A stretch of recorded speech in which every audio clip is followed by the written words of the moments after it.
মদিনার আকাশে তখনও হালকা অন্ধকার। মসজিদে নববীর মিনারে ধ্বনিত হচ্ছে ফজরের সুমধুর আজান। আজ যে ঈদুল ফিতরের সকাল, হজরত আনাস রাদিয়াল্লাহু তালা আনহু মনে মনে বললেন, চলুন দেখে আসি আমাদের রসুল সাল্লাল্লাহ আলাইহি ওয়াসাল্লাম আজ কি করছেন। তিনি ধীরে ধীরে নবীজির ঘরের দিকে এগিয়ে গেলেন। ঘরের দরজা তখন হালকা খোলা।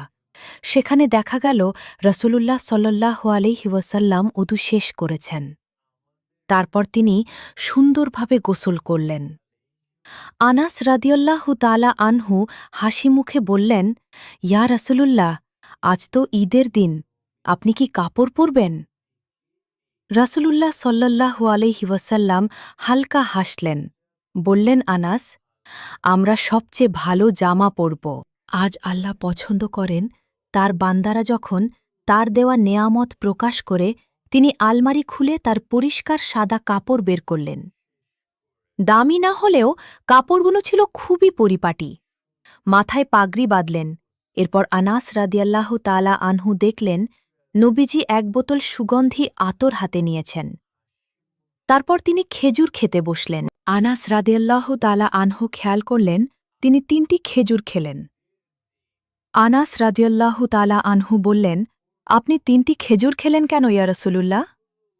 নবীজি বললেন, হ্যাঁ আনাস, ঈদুল ফিতরের দিনে ঈদগাহে যাওয়ার আগে কিছু খাওয়া ভালো, আর আমি বিজুর সংখ্যা পছন্দ করি। এরপর রাসূলুল্লাহ সাল্লাল্লাহু আলাইহি ওয়াসাল্লাম তার সাহাবীদের নিয়ে রওনা হলেন ঈদগাহের দিকে।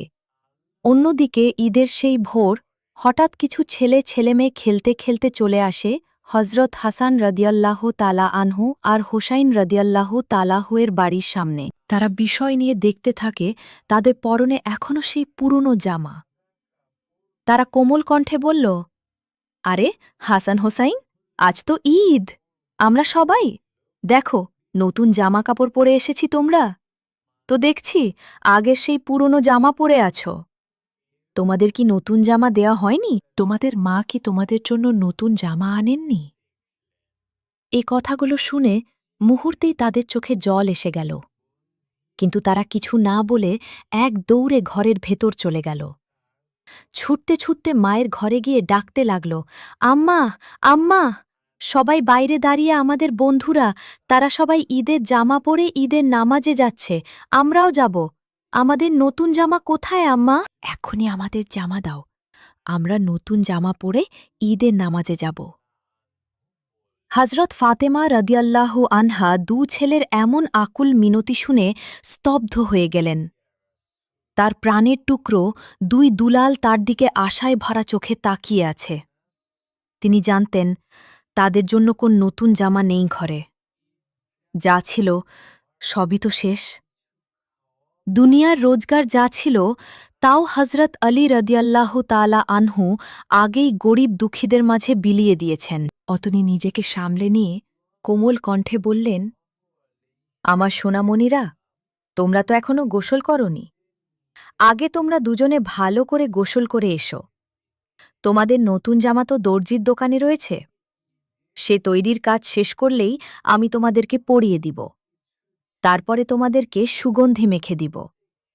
তারপর তোমরা ঈদের নামাজে যাবে। এখন যাও, আগে গোসল করে আসো। মায়ের মুখের কথায় হাসান হোসাইন রাদিয়াল্লাহু তাআলা আনহু উচ্ছ্বসিত হয়ে গেল।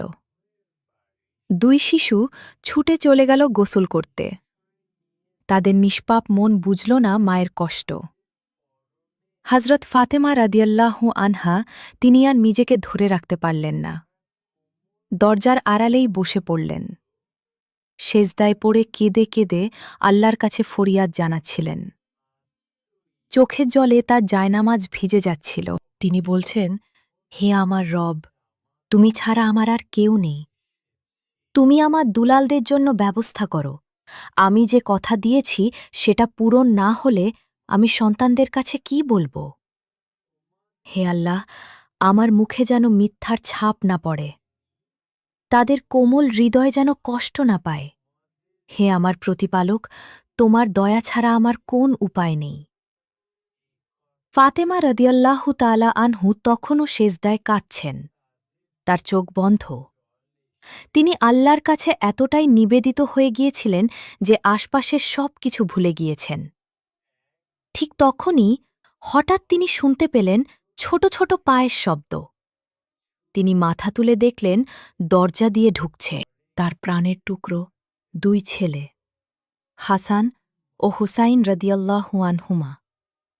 তাদের দুজনেরই মুখে এক অদ্ভুত আনন্দের হাসি। হাতে তারারা ধরে আছে ঝকঝকে সুন্দর নতুন জামা কাপড়। ফাতেমা রদিয়াল্লাহু তাআলা আনহু বিস্ময়ে তাকিয়ে থাকলেন কিছুক্ষণের জন্য। তিনি বুঝতে পারলেন না কি ঘটছে। তারপর তিনি তাদের কাছে এগিয়ে গেলেন। মমতাময়ী মাতৃস্নেহে জড়িয়ে ধরে কোমল কণ্ঠে জিজ্ঞেস করলেন, সোনামণিরা বলতো, এই জামাকাপড় তোমাদের হাতে কোথা থেকে এলো? দুই ভাই হাসতে হাসতে মায়ের মুখের দিকে তাকিয়ে বলল, আম্মা, আমরা গোসল শেষ করে যখন ঘর থেকে বের হচ্ছিলাম তখন হঠাৎ করে একজন মানুষ আমাদের সামনে এসে দাঁড়ালেন। তিনি বললেন, হাসান হোসাইন, একটুখানি দাঁড়াও। আমরা দাঁড়িয়ে গেলাম। তিনি বললেন, আমি দর্জির দোকান থেকে এসেছি। তোমাদের নতুন জামাকাপড় তৈরি হয়ে গেছে। এই নাও তোমাদের জামাকাপড়। তিনি আমাদের হাতে এগুলো দিয়ে দিলেন। তারপর আর তাকালাম না। দৌড়ে তোমার কাছে চলে এলাম আম্মা কিছুক্ষণ পর। হজরত আলী রদিয়াল্লাহু আনহু ঘরে ফিরে এলেন এবং দরজায় কড়া নাড়লেন। হজরত ফাতিমা রদিয়াল্লাহু তাআলা আনহু দরজা খুলে দিলেন। হজরত আলী রদিয়াল্লাহু তাআলা আনহু ঘরে প্রবেশ করে দেখলেন তার দুই ছেলে হাসান ও হোসাইন ঝকঝকে নতুন জামাকাপড় পরে ঈদের নামাজের প্রস্তুতি নিচ্ছে। তিনি অবাক হয়ে তাদের দিকে তাকালেন। অবিশ্বাস্য বিষয়ে বললেন, হাসান হোসাইন এত সুন্দর জামাকাপড় কোথা থেকে পেলে? তোমরা এই জামা? আমি তো কিছু কিনিনি। এসব জামা কি তোমাদের মা কিনে দিয়েছে? এরপর তিনি ফাতেমা রদিয়াল্লাহু তাআলা আনহু এর দিকে তাকালেন। প্রশ্নবোধক চোখে জিজ্ঞেস করলেন, ফাতেমা, তুমি কিভাবে এসবের ব্যবস্থা করলে? আমাদের ঘরে তো কিছুই নেই। জামাকাপড় কেনার মতো অর্থও ছিল না তখন। ফাতেমা রদিয়াল্লাহু আনহু তার মাথা নিচু করে সব কিছু খুলে বললেন। তিনি জানালেন কিভাবে সন্তানরা জামাকাপড় চাইল, কিভাবে তিনি মিথ্যা সান্ত্বনা দিলেন, কিভাবে তিনি জায়নামাজে বসে আল্লাহর দরবারে কেঁদে কেঁদে দোয়া করলেন, এবং কিভাবে হাসান ও হুসাইন ফিরে এসে এই জামাকাপড়ের কথা জানাল। সব শুনে হজরত আলী রদিয়াল্লাহু তাআলা আনহুয়ের চোখ ছলছল করে উঠল। তিনি তখন বললেন, ফাতেমা, বুঝতে পারছ না? এ কোন সাধারণ ঘটনা নয়। যত সম্ভব এটি আল্লাহর কুদরত। নিশ্চয়ই সেই লোকটি ছিল আল্লাহর পক্ষ থেকে পাঠানো কোনো ফেরেশতা। তিনি তোমার দোয়া কবুল করেছেন, আকাশ থেকে বেহেশতের জামা এনে দিয়েছেন তোমার দুলালদের জন্য।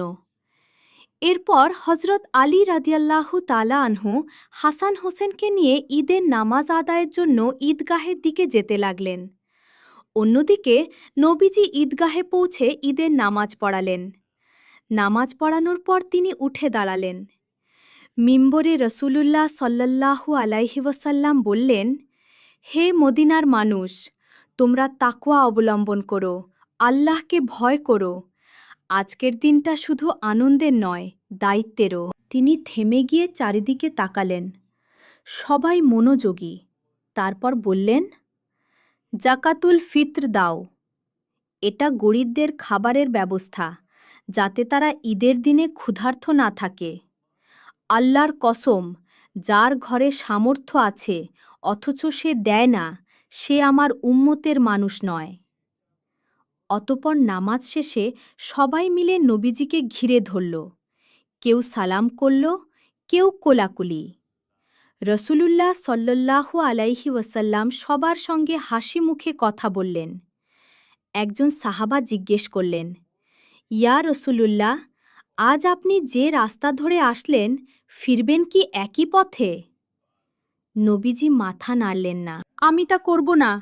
আমি অন্য রাস্তা দিয়ে ফিরব, যাতে আরও বেশি মানুষের সাথে সাক্ষাৎ হয়। আর রাস্তা দুটিও সাক্ষী হয় আমাদের ঈদের নামাজের। ঈদের সেই দিন মদিনায় অন্যরকম আনন্দ। রসূলুল্লাহ সাল্লাল্লাহু আলাইহি ওয়াসাল্লামের নির্দেশে সবাই একে অন্যের খোঁজ নিচ্ছেন, একে অপরকে সালাম দিচ্ছেন, কোলাকুলি করছেন। কিন্তু এমন আনন্দঘন পরিবেশে একজনের চোখে অশ্রু। তিনি আর কেউ নন, ইসলামের দ্বিতীয় খলিফা, আল্লাহর ভয় আশঙ্কায় কাঁপা এক মনীষী, হজরত ওমর ইবনুল খাত্তাব রাদিয়াল্লাহু আনহু। আর আপনি একা একা কান্না করছেন হজরত ওমর রাদিয়াল্লাহু তাআলা আনহু?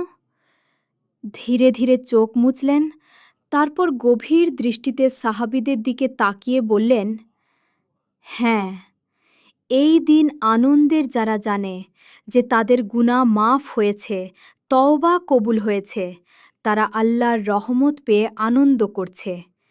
কিন্তু আমি জানি না আল্লাহ আমার আমল কবুল করেছেন কিনা। সাহাবীরা তখন নিশ্চুপ। হজরত ওমর রাদিয়াল্লাহু তাআলা আনহু আবারও বললেন, আমি রসুলুল্লাহ সাল্লাল্লাহু আলাইহি ওয়াসাল্লামকে বলতে শুনেছি, ধ্বংস হোক সেই ব্যক্তি যে রমজান পেল কিন্তু নিজের গুনাহ মাফ করিয়ে নিতে পারল না।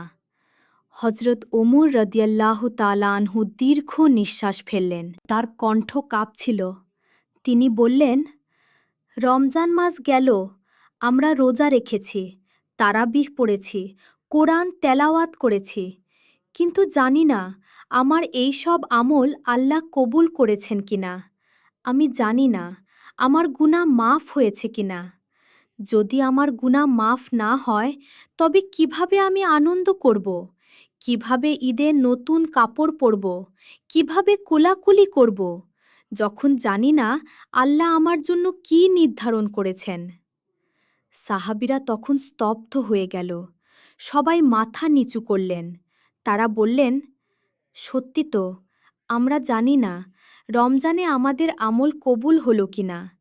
আমরা না জেনেই ঈদের আনন্দে মেতে আছি। হজরত ওমর রাদিয়াল্লাহু আনহু দু হাত তুলে আবারও বললেন, হে আল্লাহ, তুমি আমাদের মাফ করে দাও, আমাদের আমল কবুল করে নাও। আমাদের সেই মানুষদের দলে রেখো না যারা রমজান পেল কিন্তু নিজের গুনাহ মাফ করিয়ে নিতে ব্যর্থ হল। অন্যদিকে রসুলুল্লাহ সাল্লাল্লাহু আলাইহি ওয়াসাল্লাম ঈদের নামাজ শেষ করে সাহাবীদের নিয়ে ঘরের দিকে ফিরছেন। ফেরার পথেই তিনি সাহাবীদের বললেন, যাও দেখে এসো কারো ঘর কি ফাঁকা।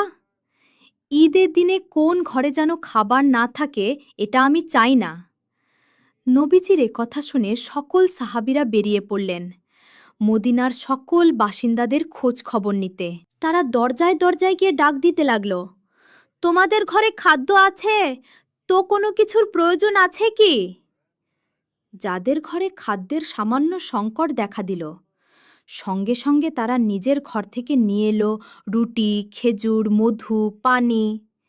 কারো ঘরে খেজুরের ঝুড়ি ভর্তি করে রেখে এলো। কেউ বা নিজের পশু জবাই করে তার গোস্ত বিলিয়ে দিল। এভাবেই সকলের বাড়িতে খাদ্য পৌঁছে দেওয়া হলো। তিনি রাসূলুল্লাহ সাল্লাল্লাহু আলাইহি ওয়াসাল্লামকে ভেতরে নিয়ে গেলেন। ঘরের মাঝখানে মাটির পাত্রে খেজুর রুটি আর এক হাঁড়ি গোশত রান্না করা আছে। রাসূলুল্লাহ সাল্লাল্লাহু আলাইহি ওয়াসাল্লাম তাকিয়ে হাসলেন। তারপর তিনি খাবারের দিকে তাকিয়ে বললেন, ফাতিমা, খুব সুন্দর করেছ, কিন্তু একটু দেখো তো আমাদের আশপাশের ঘরগুলোতে খাবার আছে তো? ফাতিমা মা অবাক হয়ে বললেন, আব্বাজান, আমি জানি না, কিন্তু এখনই খোঁজ নিতে হাসান হোসাইনকে পাঠিয়ে দিচ্ছি।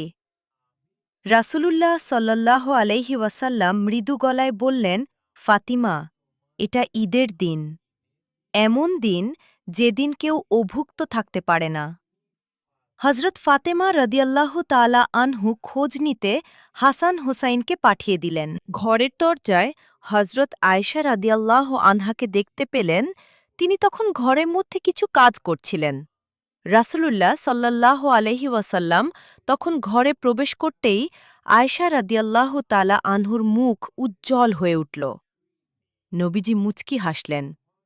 রাসূলুল্লাহ আলাইহিস সালাম বললেন, আয়েশা, তুমি কি জানো আজকের দিনটা কেমন দিন? হজরত আয়েশা রাদিয়াল্লাহু তাআলা আনহু বললেন, ইয়া রাসূলুল্লাহ, আজ তো ঈদের দিন, খুশির দিন। রাসূলুল্লাহ সাল্লাল্লাহু আলাইহি ওয়াসাল্লাম হাসি মুখে বললেন, তবে এসো, আজ তোমাকেও খুশি করি, চলো তোমাকে কিছু দেখাই। হজরত আয়েশা রাদিয়াল্লাহু তাআলা আনহুয়ের চোখ বড় হয়ে গেল। তিনি বললেন, কি দেখাবেন আমাকে ইয়া রাসূলুল্লাহ? রাসূলুল্লাহ সাল্লাল্লাহু আলাইহি ওয়াসাল্লাম আয়েশার হাতটি নরমভাবে ধরলেন এবং তিনি বললেন, চলো মসজিদে নববীর দিকে যাই, সেখানে কিছু আনন্দের দৃশ্য তোমাকে দেখাব। এরপর দুজনে মসজিদের খোলা প্রাঙ্গণে এসে পৌঁছালেন। সেখানে আবিসিনীয় সাহাবীরা ঢাল, তলোয়ার আর লাঠি হাতে যুদ্ধ প্রশিক্ষণের কসরত করছিল। তারা লাফিয়ে লাফিয়ে একে অপরের ওপর আক্রমণ চালাচ্ছিল, আবার দ্রুত সরে যাচ্ছিল। মাটি থেকে ধুলো উঠছিল, আর চারদিকে সবাই তাদের উৎসাহ দিচ্ছিল। এটি ছিল তাদের ঈদের আনন্দ উদযাপনের অংশ। রাসূলুল্লাহ সাল্লাল্লাহু আলাইহি ওয়াসাল্লাম দাঁড়িয়ে গেলেন, হযরত আয়েশা রাদিয়াল্লাহু আনহুকে ইশারায় কাছে ডাকলেন। রাসূলুল্লাহ সাল্লাল্লাহু আলাইহি ওয়াসাল্লাম বললেন, আয়েশা, তুমি কি দেখতে চাও? হযরতে আয়েশা রাদিয়াল্লাহু তাআলা আনহা লাজুকভাবে হাসলেন এবং বললেন, হ্যাঁ ইয়া রাসূলুল্লাহ। এরপর রাসূলুল্লাহ সাল্লাল্লাহু আলাইহি ওয়াসাল্লাম নিজের অবস্থান এমনভাবে করলেন যাতে আয়েশা রাদিয়াল্লাহু তাআলা আনহু নিরাপদে দাঁড়িয়ে দেখতে পারেন। হযরতে আয়েশা রাদিয়াল্লাহু তাআলা আনহু নবীজির পেছনে দাঁড়িয়ে তার কাঁধের উপর মাথা রাখলেন। তাদের গাল পাশাপাশি লেগে গেল। নবীজি তার রুহানি উপস্থিতি দিয়ে হজরতে আয়েশা রাদিয়াল্লাহু তাআলা আনহুকে নিরাপদ এবং সম্মানিত বোধ করালেন। কেউ যেন তাকে দেখতে না পায়, সেজন্য তিনি নিজেই আড়াল হয়ে দাঁড়ালেন। কিছুক্ষণ পর নবীজি বললেন, আয়েশা, তোমার দেখা হয়ে গেছে। হজরত আয়েশা রাদিয়াল্লাহু তাআলা আনহা একটু হেসে বললেন, না ইয়া রাসূলুল্লাহ। হজরত আয়েশা রাদিয়াল্লাহু তাআলা আনহা পরে এই ঘটনা স্মরণ করে বলেন, আমার আসলে দেখার খুব একটা ইচ্ছা ছিল না, কিন্তু আমি দেখতে চেয়েছিলাম। নবীজি আমার জন্য কতক্ষণ দাঁড়িয়ে থাকেন আমি বুঝতে চেয়েছি। ছিলাম তার কাছে আমার কি মূল্য। আর নবীজি তিনি ধৈর্য ধরে সেই আনন্দঘন দৃশ্য আয়েশা রাদিয়াল্লাহু তাআলা আনহাকে দেখালেন, যতক্ষণ না আয়েশা নিজেই বললেন, ইয়া রাসূলুল্লাহ, এবার চলুন। রাসূলুল্লাহ সাল্লাল্লাহু আলাইহি ওয়াসাল্লাম কোমল হাসি হেসে বললেন, আচ্ছা ঠিক আছে আয়েশা, চলো তাহলে বাড়ি ফিরে যাই। এরপর দুজনে ধীরে ধীরে বাড়ির পথে ফিরলেন। পথের মধ্যে নবীজি বললেন, আয়েশা, এই দিনটা আল্লাহ আমাদের উপহার দিয়েছেন। যারা এই দিনকে সুন্দরভাবে কাটায়, আল্লাহ তাদের ওপর রহমতের দরজা খুলে দেন। অতঃপর রাসূলুল্লাহ সাল্লাল্লাহু আলাইহি ওয়াসাল্লাম বাড়ি ফিরে যাচ্ছিলেন। হঠাৎ তার কানে এলো এক শিশুর কান্নার আওয়াজ। তিনি থামলেন। চারপাশে উল্লাস আর হাসির মাঝে সেই কান্নার শব্দ যেন অনেক বেশি বেদনাময় শোনাল। তিনি ধীরে ধীরে এগিয়ে গেলেন সেই কান্নার উৎসের দিকে। এক রাস্তার পাশে এক কোণায় বসে আছে ছোট্ট একটি ছেলে। তার গায়ে ধুলো মাখা পুরনো কাপড়। রাসূলুল্লাহ সাল্লাল্লাহু আলাইহি ওয়াসাল্লাম তার পাশে বসে পড়লেন শিশুটি। প্রথমে তাকিয়েও দেখল না, নবী যে হাত বাড়িয়ে তার ছোট্ট কাঁধে রাখলেন। কোমল কণ্ঠে বললেন, বৎস, তুমি কেঁদছ এই আনন্দের দিনে? ছেলেটি চমকে তাকাল, তারপর ধীরে ধীরে বলল, সবাই ঈদের নতুন কাপড় পরে মজা করছে। তাদের মা বাবা আছে, তাদের বাড়ি আছে, কিন্তু আমার মা বাবা কেউ নেই। আমার বাবা শহীদ হয়েছেন যুদ্ধের ময়দানে, মাও চলে গেছেন। অনেক দিন আমাকে দেখার কেউ নেই, এ কথা শুনে নবীজির হৃদয় ব্যথিত হয়ে ওঠে। রাসূলুল্লাহ সাল্লাল্লাহু আলাইহি ওয়াসাল্লাম শিশুটির মাথায় হাত বুলিয়ে দিলেন। তারপর কোমল কণ্ঠে বললেন, বৎস, তুমি কি খুশি হতে চাও?